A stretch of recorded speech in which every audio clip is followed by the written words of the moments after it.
నమస్తే అందరికీ. ఐఎమ్ చంద్రశేఖర్, మహాజన రాష్ట్ర సమితి ఆంధ్రప్రదేశ్.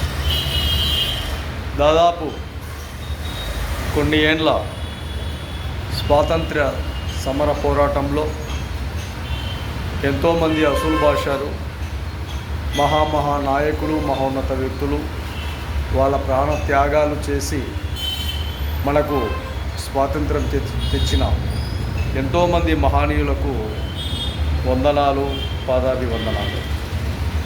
ఈరోజు భారతదేశంలో స్వేచ్ఛాయుతగా, సంతోషంగా మన విధానాలతో, మన స్వతంత్రంతో మనం జీవించే చాలా వరకు ఒక బలమైన పురోగతిని సంపాదించుకున్న మన స్వాతంత్ర సమర పోరాటంలో ఎన్నో విధాల త్యాగాల స్ఫూర్తి విధానాలతోనే స్వాతంత్రం రావడం జరిగింది.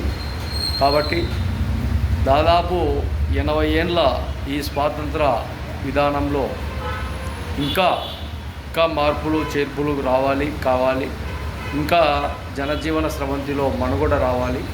కాబట్టి స్వాతంత్ర దినోత్సవ సందర్భంగా రాష్ట్ర ప్రజలకు, దేశ ప్రజలకు, ప్రజలందరికీ ఒక బలమైన పునాది లాంటి ఒక ఉత్సవం, ఎన్నో విధాల గౌరవప్రదంగా ముందుకెళ్తున్న ఒక నాంది, ఒక బలమైన నాయకత్వం, దేశ సౌలభ్యం, సుఖశాంతులతో వర్ధిల్లే విధంగా ఉండే విధంగా ప్రజల ఆకాంక్ష, వారి అన్నిటికీ కూడా శుభాకాంక్షలు తెలియజేస్తూ మహాజన రాష్ట్ర సమితి ఆంధ్రప్రదేశ్.